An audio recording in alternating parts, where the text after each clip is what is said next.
김규진의 고민과 질문 라디오 고질라에 오신 것을 환영합니다. 안녕하세요. 부자병법 구독자 여러분. 저는 여러분의 고민과 질문을 함께 나눌 부자병법 김규진 이사입니다. 오늘은 20대 중후반의 나이에 부동산 투자에 대한 고민을 가지고 계신 한 청년의 사연을 소개해 드리려고 하는데요.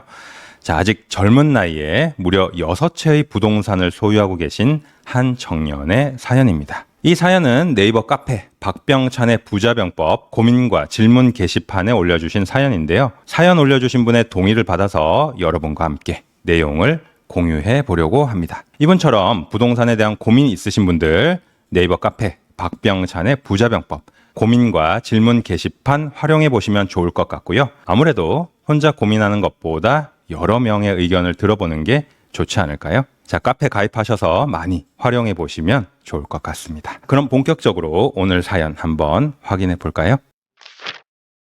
저는 어릴 때부터 돈을 벌기 시작해서 다른 사람들보다 조금 일찍 부동산 투자에 발을 들이게 되었습니다. 특히 박병찬 대표님의 유튜브와 소액 투자 세미나를 통해 큰 영향을 받았어요. 그래서 저의 어린 나이를 무기 삼아 시간을 투자하는 전략을 이어가고 있습니다. 훌륭합니다. 자, 하지만 투자 경험이 많지 않고 구력도 부족하다 보니 충분한 검토 없이 여러 채의 집을 늘린 것 같아 아쉬운 마음도 조금 있습니다. 그래도 후회는 하지 않아요. 하하, 이렇게 써주셨고요. 자, 현재 저는 총 6채의 주택을 보유하고 있으며 전부 임대 중입니다. 저는 따로 원룸 월세에 살고 있고요. 대단합니다. 본인은 원룸 월세에 살고 주택 6채는 모두 임대 중이다. 자, 임대가는 안정적으로 운영 중이고 연소득은 약 8천에서 9천만 원 정도 됩니다. 젊은 나이지만 연봉이 조금 높으신 편이네요. 자, 대출은 신용대출만 보유 중이에요. 전세 레버리지 리스크를 피하기 위해서 일부러 대출 비중을 적게 가져갔습니다. 제가 보유 중인 주택은 다음과 같습니다. 자, 제일 먼저 매수하신 게 2019년에 매수를 하셨어요. 수원시 영통구 원천동에 위치한 원천 주공 아파트. 현재 재건축 안전진단까지 통과한 단계라고 하고요. 자, 2020년 바로 다음 해에 관악구 남곡동에 있는 법원 단지 빌라를 매수를 하셨네요.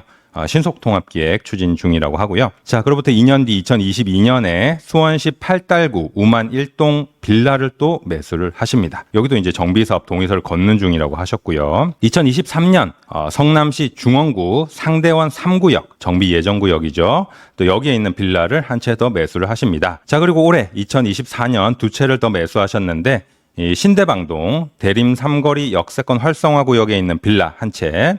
자, 그리고 오류동역의 개봉 6구역 신통 동의율이 약 70% 정도 된다고 합니다. 여기에 있는 빌라 또 한 채 더 매수를 하셔서 지금까지 총 6채의 주택을 지금 이제 임대로 보유 중이십니다. 여기서 제 고민이 시작됩니다. 만약 1번 아파트, 이제 원천 주공 아파트죠. 이 아파트를 매도하면 대략 3억 원 정도의 현금을 확보할 수 있습니다. 이 돈과 추가 대출을 활용해서 서울에 있는 재개발 빌라, 예를 들면 용산이나 역세권 사업지에 새로 투자할지 아니면 그냥 아파트를 보유하면서 기다릴지 고민입니다. 실거주에 대한 욕심은 아직 없고요. 부자병법 구독자 여러분, 여러분이라면 어떤 선택을 하시겠습니까? 여러분의 조언이 큰 힘이 될 것 같아요. 라고 부자병법 카페 고민과 질문 게시판에 사연 남겨주셨습니다. 와, 정말 놀랍습니다. 진짜 대단한 결단력 그리고 추진력인 것 같아요. 20대라는 젊은 나이에 이미 6채의 주택을 보유하고 있다는 것 상당히 이례적인데요. 저도 지금 20대로 돌아간다면 과연 이분처럼 할 수 있을까? 이런 생각이 드네요. 또 제가 이제 부동산 상담하면서 많은 분들을 만나봤지만 이렇게 젊은 나이에 이 정도로 부동산 포트폴리오 갖추신 분 거의 못 봤거든요. 정말 대단하신 것 같습니다. 다만 이 구독자분께서도 고민하고 계신 게 너무 빠르게 확장을 하다 보니까 충분한 검토를 하지 못한 부분은 있지 않을까 이런 아쉬움도 있으신 것 같아요. 자, 아무튼 이번 사연의 핵심 고민 1번 아파트 수원시 영통구 원천동에 위치한 이 원천주공 아파트 매도하고 새롭게 투자를 하는 게 좋을지 아니면 현 상태를 그대로 유지하는 게 좋을지에 대한 부분인데요. 자, 우리 구독자분들 이런 고민 방송 이제 보시면은 일단 성격이 굉장히 급해지죠. 결론을 빨리 알고 싶잖아요. 자, 먼저 제 결론부터 먼저 말씀을 드릴게요. 자, 저는 지금 시점에서 갈아타시는 거 괜찮을 것 같습니다. 이유는 조금 이따 설명을 한번 드려보고요. 자, 먼저 우리 부자병법 카페 다른 이제 구독자분들은 어떻게 생각하시는지 댓글부터 한번 살펴보도록 할게요. 자, 첫 번째로 어이없다 아이디 어이없다님께서 댓글을 남겨주셨네요. 자, 부동산은 잘 모르지만 일단 20대 중후반의 주택 6채 대단하십니다. 그 시작이 동년배들과 나중에 엄청난 차이를 만들 것입니다. 그 용기에 박수를 보냅니다. 라는 의견을 주셨습니다. 정말 맞는 말씀이죠. 자, 이렇게 젊은 나이에 많은 자산 구축하셨다는 것, 굉장한 용기와 결단력을 보여주는 게 아닌가 싶습니다. 물론 이 점이 당연하게도 나중에 큰 자산 격차를 만들어 낼 수 있겠죠.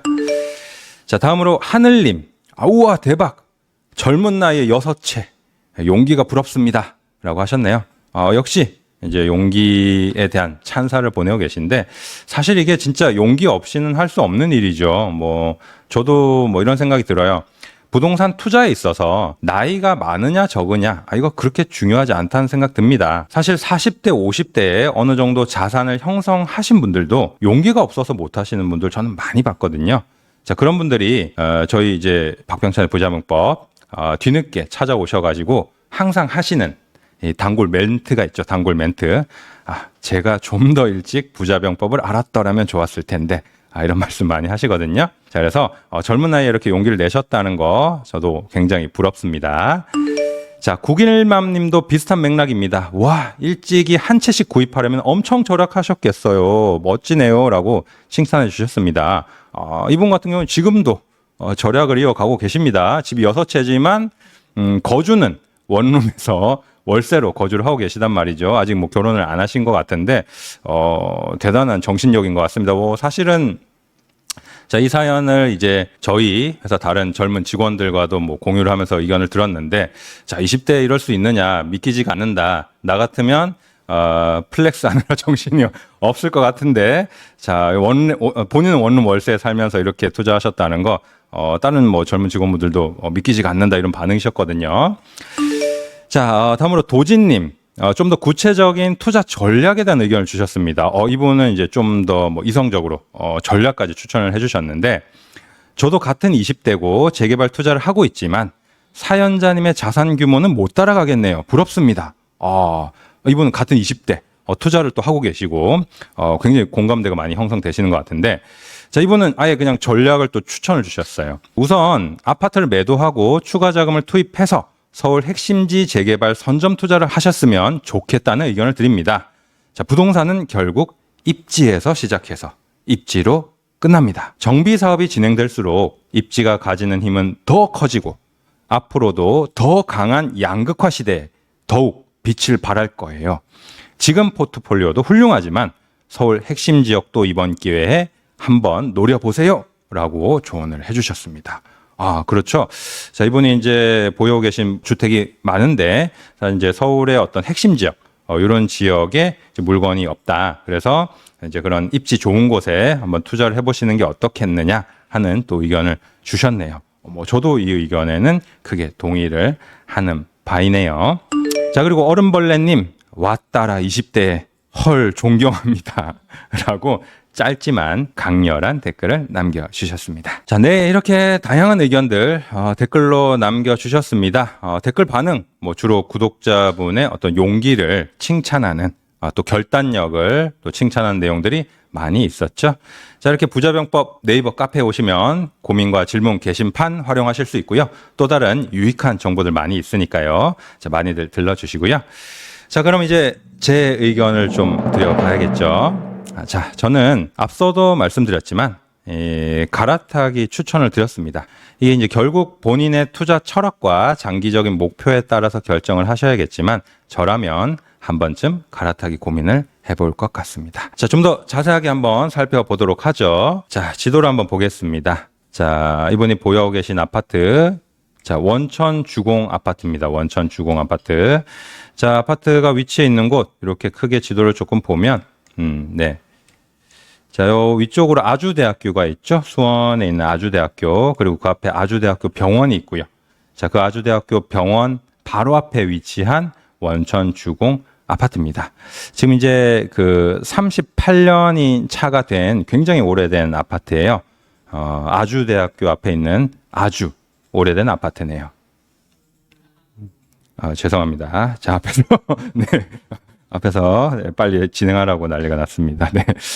자, 그리고 이분이 이제 그 몇 평형대를 가지고 계신지는 사연에서 말씀을 안 하셨는데, 제 생각에는 아마도 27평이 아니실까 싶습니다. 제일 큰 평이 아니실까 추측을 해보는데, 구독자분께서 지금 19년도에 매수하셨다고 하셨고, 지금 매도하시면 3억 원 정도의 현금이 확보된다. 뭐 이런 정보를 주셨거든요. 자, 이 정보를 토대로 판단을 해보면, 자, 이 원천주공 아파트 27평이 19년도의 시세가 어느 정도였느냐? 19년도. 자, 19년도 보시면은 시세가 2억 한 후반 정도 되죠. 2억 후반 정도, 이 정도 되고, 이제 본격적으로 상승하기 직전에 이제 매수를 하신 것 같아요. 자, 그리고 지금 시세는 제가 뭐 매물 사이트를 보니까 그 6억 언더로는 물건이 없더라고요. 6억에서 7억 사이에 이제 가격이 형성이 돼 있고, 전세는 지금 이제 어느 정도 되냐? 전세는 27평 전세가 지금 2억 후반 정도 되거든요. 자, 그러니까 이제 19년도에 매수하셨던 금액이 지금 이제 전세가 정도 되니까 6억 넘는 가격으로 만약에 매도하신다고 하면 뭐 양도세를 좀 낸다고 해도 보유연금이랑 합치셔서 3억 정도는 예산이 되시는 게 아닌가, 이런 추측을 한번 해봅니다. 자, 그런데 결국 그 3억의 예산으로 지금 서울의 핵심 지역이면서 정비 사업이 기대되는 그런 유망 지역에 선점 투자를 하는 게 더 나은 선택인지, 아니면 이 아파트를 그냥 쭉 보유하는 게 더 나은 선택인지, 그 판단을 해야 되는 거죠. 저도 뭐 사실 이분의 사연을 보면서 고민을 많이 해봤는데, 여러 가지 뭐 측면에서 저는 이제 갈아타기 좀 추천을 드리게 됩니다. 자, 일단 우선 제가 생각한 이유 첫 번째는, 구독자분, 지금 이제 사연 주신 분은 지금 실거주할 생각은 없으시다고 하셨거든요. 그럼 지금 이분의 투자 전략은 어떤 전략이냐? 재개발, 재건축 투자를 해서 분담금까지 내고 나중에 그 아파트에 입주해서 살겠다, 이런 실거주 목적의 투자 전략은 아니라는 얘기가 됩니다. 그럼 어떤 투자 전략이냐? 지금은 아니지만 내가 투자 물건에 투자를 해서 이 물건이 나중에 신축 아파트에 입주할 자격이 있는 그런 물건이 되면 그 자격을 팔아서 차익을 실현하겠다, 이런 목적이 되는 거죠. 신축 아파트에 입주할 수 있는 자격, 이 자격에는 프리미엄, 피가 붙기 때문이겠죠. 그러면 우리가 이런 생각을 해볼 수가 있죠. 지금 시점에서 서울에 있는 신축 아파트에 입주할 수 있는 자격과 수원에 있는 신축 아파트에 입주할 수 있는 자격 중에서 어떤 게 피가 더 많이 붙겠느냐라는 부분이겠죠. 물론 이건 전제가 필요합니다. 둘 다 신축 아파트에 입주할 수 있는 자격이 생긴다라는 전제가 필요하지만, 만약에 확정적으로 자격을 얻을 수 있다면 피는 당연하게도 서울에 있는 신축 아파트에 입주할 수 있는 자격에 훨씬 더 많이 붙겠죠. 그렇기 때문에 다들 이제 상급지에 투자를 하시려는 거고요. 자, 그리고 또 한 가지 이유는 뭐냐? 제 생각에 이런 투자 전략이라면 이 사연 주신 분께서는 이미 이 원천 주공 아파트 투자를 통해서 충분히 그 투자 목적을 달성하셨다, 저는 이렇게 판단을 합니다. 지금 이분이 매수하신 타이밍이 19년도, 굉장히 좋은 타이밍에 매수를 하셨고요. 작년에 이제 안전진단 통과하면서 지금은 거의 정고점을 회복을 한 상태거든요. 즉, 이 아파트가 나중에 이제 신축이 될 가능성이 높아졌기 때문에 지금 이 가격에 거래가 되고 있는 것이고, 즉 피가 이미 선반영이 돼서 붙었다는 얘기입니다. 자, 그러면 애초부터 지금 이제 실거주 생각이 없으셨던 이 구독자분께서는 이 아파트를 통해서 이 아파트가 신축 아파트에 입주할 수 있는 그 가능성이 높아지기 전에 선점 투자를 하셔서 이제 신축 아파트에 입주할 수 있는 가능성이 높아지면서 그 피가 붙었고 그 프리미엄을 확보를 하셨으니까 충분히 투자 목적에 맞는 성과를 달성하셨다라는 얘기입니다. 자, 그래서 정리를 해보면 19년에 투자하신 원천주공 아파트 통해서 이미 충분히 투자 목적 달성하셨다고 판단이 되고요. 자, 이제는 서울의 핵심 입지에서 똑같은 방식으로 한 번 더 재투자를 하시는 겁니다. 자, 아직은 유명하지 않은 유망 지역에 미리 선점 투자를 해서 나중에 프리미엄이 붙었을 때 또 거기에 맞는 차익을 실현하시는 거죠. 자, 물론 이런 생각하실 수 있습니다. 결국 이 고민의 근본적인 원인이기도 한데요. 자, 서울에 우리가 이제 빌라를 매수를 할 건데 핵심 지역에 만약 이 빌라가 재개발이 안 되면 어떡합니까?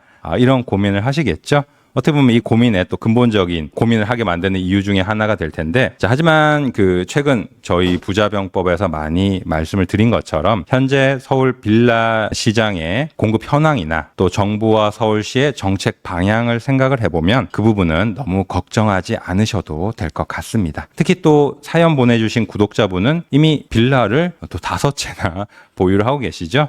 아마 공부도 많이 하신 것 같고요. 빌라 투자 유경험자시니까 그런 생각은 하진 않으실 것 같아요. 자, 그래도 걱정된다 하시는 분들은 최근에 저희 부자병법에서 올려드린 영상 많이 찾아보시고 또 저희 부자병법에서 진행하고 있는 세미나 있죠. 세미나 참석하시는 것도 많은 도움이 되실 것 같습니다. 여기까지가 저의 어떤 의견이었고요. 사실 어떤 선택을 내리시든지 본인의 투자 성향과 목표에 맞게 신중하게 결정을 내리시면 좋을 것 같습니다. 자, 오늘 소개해드린 이 사연이 또 시청하시는 다른 구독자분들에게도 많은 도움이 되셨으면 좋겠습니다. 그리고 이분처럼 부동산에 고민과 질문 있으신 분들 박병찬의 부자병법 네이버 카페에 글 남겨주시면 좋을 것 같고요. 김규진의 고민과 질문 라디오 김규진의 고질라는 앞으로도 부동산 투자에 대한 유익한 정보와 다양한 고민들을 다뤄보도록 하겠습니다. 좋아요와 구독 부탁드리고요. 다음 영상에서 또 찾아뵙겠습니다. 감사합니다.